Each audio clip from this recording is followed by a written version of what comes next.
रंजू अपनी दादी के साथ एक गांव में रहती थी। रंजू की माँ का देहांत बहुत पहले ही हो गया था, लेकिन रंजू को हमेशा अपनी माँ की कमी खलती थी। रंजू के पिता शहर में रहकर काम किया करते थे। रंजू अपनी दादी के साथ रहती थी और घर संभालती थी। दादी, मुझे अपनी माँ की बहुत याद आती है। मैं कई बार उन्हें अपने सपने में भी देखती हूँ। तुम उदास नहीं हो, तुम्हारी माँ तुमसे बहुत प्यार करती है और वो हमेशा तुम्हारे साथ ही है और तुम्हें खुश देखना चाहती है। वो कभी मुझसे मिलने क्यों नहीं आती? क्यों वो इतनी जल्दी छोड़कर हमें चली गई? मैं समझ सकती हूँ तुम्हें अपनी माँ की बहुत याद आती होगी, लेकिन कुछ चीजों पर हमारा कोई बस नहीं चलता। सब ऊपर वाले की मर्जी होती है। ऐसे ही रंजू हमेशा उदास बैठी रहती थी।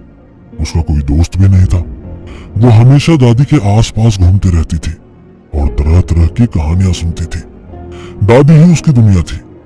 एक बार गांव में पानी की कमी हो गई। आसपास के सभी कुएं और चापाकल सूख गए। आसपास के सभी चापाकल और कुएं सूख गए हैं। पूरे गांव में पानी की बहुत किल्लत है। मैंने सुना है गांव से थोड़ी ही दूर जंगल के पास एक कुआं है और वो कुआं कभी भी नहीं सूखता है। कई लोग गांव छोड़कर शहर की ओर जा रहे हैं। आप बिल्कुल चिंता मत कीजिए, मैं उसमें से जाकर पानी लेकर आ जाऊंगी। मेरे घुटनों में तकलीफ रहती है बेटा, वरना मैं तुम्हारे साथ जरूर चलती। रंजू मटका और बाल्टी उठाकर गांव से थोड़ी दूर उस जंगल में चली जाती है। उस जंगल में चारों तरफ सुनसान और घोर अंधेरा होता है। रंजू को जंगल में डर लगने लगता है। कई तरह के जंगली जानवरों की आवाजें आने लगती है। कुछ भी करके मुझे वो कुआं ढूंढना पड़ेगा। घर पर पीने के लिए पानी की एक बूंद भी नहीं है। रंजू कुएं की तलाश में जंगल की ओर बढ़ती चली जाती है। तभी उसे एक भेड़िया दिखता है। रंजू उसे देखकर डर जाती है। भेड़िया रंजू की ओर बढ़ने लगता है। रंजू डर के पीछे हटने लगती है। तभी वो भेड़िया रंजू पर हमला करने ही वाला होता है कि वो भेड़िया डर के मारे भाग जाता है, मानो जैसे उसने अपने से भी ज्यादा शक्तिशाली किसी को देख लिया हो। अच्छा, वो भेड़िया चला गया। मुझे जल्द से जल्द उस कुएं को ढूंढकर पानी लेकर निकलना होगा। इस जंगल में बहुत खतरा है। तभी रंजू को लगता है कि कोई उसे बुला रहा है। रंजू बस उस आवाज के पीछे चली जाती है। उसे किसी बात का होश नहीं होता है। उसके पैरों में कांटा चुभ जाता है, लेकिन रंजू बस चलते जाती है और वो एक कुएं तक पहुंच जाती है। लगता है यही वो कुआं है। मैं जल्दी से इससे पानी निकाल लेती हूँ। रंजू जैसे ही पानी निकालने के लिए कुएं में बाल्टी डालती है, उस कुएं से एक काला धुआं निकलने लगता है और वो काला धुआं एक इंसान की शक्ल का आकार बना लेता है। रंजू ये सब देखकर डर जाती है और पीछे हटने लगती है। इस कुएं के पानी पर तुम्हारा कोई हक नहीं है।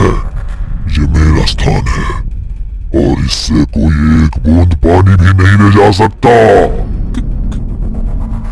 कौन हो तुम? तभी वो काला धुआं रंजू की ओर बढ़ता है।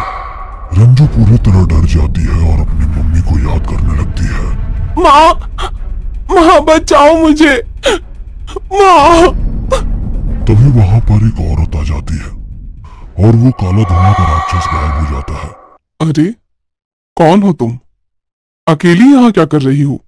वो काला धुआं का राक्षस कहाँ गया? कौन सा राक्षस? यहाँ कोई नहीं है। तुम थककर यहाँ सो गई थी तो शायद तुमने कोई सपना देखा होगा। लेकिन अभी मैंने सच में यहाँ पर। क्या नाम है बेटी तुम्हारा? और तुम इस घने जंगल में अकेली इस कुएं के पास क्या कर रही हो? मेरा नाम रंजू है। मैं पास के गांव में अपनी दादी के साथ रहती हूँ। गांव में सुखाड़ आने की वजह से मैं यहाँ पानी लेने आई हूँ। वाह, बहुत ही प्यारा नाम है। तुम तो बहुत प्यारी बच्ची लगती हो। तुम अपनी दादी का इतना ख्याल रखती हो। दोनों बहुत देर तक बातें करते हैं। रंजू को उस औरत में अपनी माँ नजर आ रही थी। रंजू को उससे बात करना बहुत अच्छा लगा। रंजू कुएं से पानी लेकर वापस चली जाती है। मुझे घर जाना होगा। दादी मेरा इंतजार कर रही होंगी। मुझे आपसे बात करके बहुत अच्छा लगा। मैं कल फिर आऊंगी। वो तो ठीक है, लेकिन तुम मेरे बारे में किसी को कुछ मत बताना, वरना मैं कल से नहीं आऊंगी। ठीक है, मैं किसी को कुछ नहीं बताऊंगी। घर पहुंचकर रंजू अपनी दादी को उस औरत के बारे में कुछ नहीं बताती है। अब रंजू रोजाना जंगल में उस कुएं के पास जाती और औरत के साथ वक्त बिताती। रंजू को उस औरत के साथ रहकर बहुत अच्छा लगता है।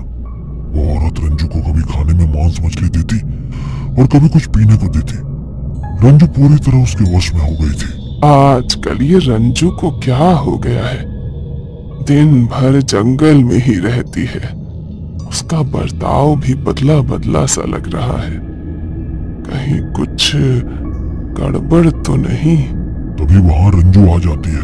रात के 10 बज रहे हैं। कहाँ थी तू अब तक? मैं अपने माँ के साथ थी। तुम कौन होती हो मेरे से ये सवाल पूछने वाली? मेरी माँ मुझसे बहुत प्यार करती है। ये क्या बोल रही है बेटा? तुम चुप करो वरना तुम्हें भी मेरी माँ के पास पहुंचा दूंगी। रंजू का ऐसा व्यवहार देखकर दादी बहुत डर जाती है। वो समझ जाती है कुछ ना कुछ गड़बड़ जरूर है। अगले दिन दादी रंजू का पीछा करने का सोचती है। दादी रंजू का पीछा करते करते उस कुएं तक पहुंच जाती है। मेरी बेटी रंजू इस खतरनाक चुड़ैल के साथ, जरूर उस चुड़ैल ने मेरी रंजू को अपने वश में कर लिया होगा। दरअसल वो औरत एक खतरनाक चुड़ैल थी। कई वर्षों पहले उसने उसी कुएं में कूदकर अपनी जान दे दी थी। उसके बाद वो एक खतरनाक चुड़ैल बन गई थी। लेकिन रंजू को वो एक औरत दिखाई दे रही थी। मैंने तुम्हें कहा था ना मेरे बारे में किसी को मत बताना, वरना मैं हमेशा हमेशा के लिए चली जाऊंगी। नहीं माँ, तुम मुझे छोड़कर नहीं जा सकती हो। मैं तुम्हारे बिना नहीं रह सकती। तो फिर जाओ, खत्म कर दो उस बुढ़िया को। वो चुड़ैल रंजू की दादी की ओर इशारा करके कहती है। दादी ये देखकर डर जाती है। रंजू दादी को जंगल में देखकर गुस्सा हो जाती है। उसकी आंखें गुस्से से लाल हो जाती है। तुम यहाँ क्या कर रही हो दादी? मैंने तुम्हें कहा था ना मेरे से दूर रहो। बेटा, ये तुम पर कौन सा जादू कर दिया है? तुम अपनी दादी को नहीं पहचान रही। ये क्या बोल रही हो? ये तो मेरी माँ है। चुड़ैल रंजू को अपनी दादी को मार देने को कहती है। ये बुढ़िया नहीं चाहती कि तुम मेरे साथ रहो। खत्म कर दो इस बुढ़िया को। रंजू अपना होश खो बैठती है। उस पर खून सवार हो जाता है। वो चुड़ैल रंजू में प्रवेश कर जाती है और दादी को मारने के लिए दौड़ती है। दादी वहां से भागने लगती है। रंजू, मुझे पहचानो, मैं तुम्हारी दादी हूँ। तुम मुझसे कितना प्यार किया करती थी। चुप कर, तू अब नहीं बच पाएगी। तुझे मारकर रंजू की आत्मा को मैं अपने साथ अपनी दुनिया में लेकर जाऊंगी। हम दोनों हमेशा हमेशा साथ साथ रहेंगे। मैं ऐसा कभी नहीं होने दूंगी, नहीं। रंजू के शरीर में प्रवेश की चुड़ैल दादी की बाल पकड़कर खींचने लगती है और उसे घसीटते हुए ले जाकर कुएं के ऊपर लटका देती है। मत मारो मुझे, छोड़ दो। मैंने तुम्हारा क्या बिगाड़ा है? मत मारो। रंजू दादी को कुएं में गिरा देती है और दादी को मौत हो जाती है। तभी रंजू के शरीर से बहुत चुड़ैलें बाहर निकलती है। रंजू को वो औरत चुड़ैल जैसी लगती है। आजा मेरे पास। हम दोनों के बीच का कांटा अब हमेशा हमेशा के लिए खत्म हो गया है। मैं तुझे अपने साथ अपनी दुनिया में लेकर जाऊंगी। कौन हो तुम? क्यों हमारी जान के पीछे पड़ी हो? मैं तुम्हारी माँ। आ जाओ मेरे पास। दादी, दादी मुझे माफ कर दो। मैं चुड़ैल को पहचान नहीं पाई। रंजू वहां से भागने लगती है। वो चुड़ैल उसके पीछे भागती है। भागते भागते रंजू गिर जाती है।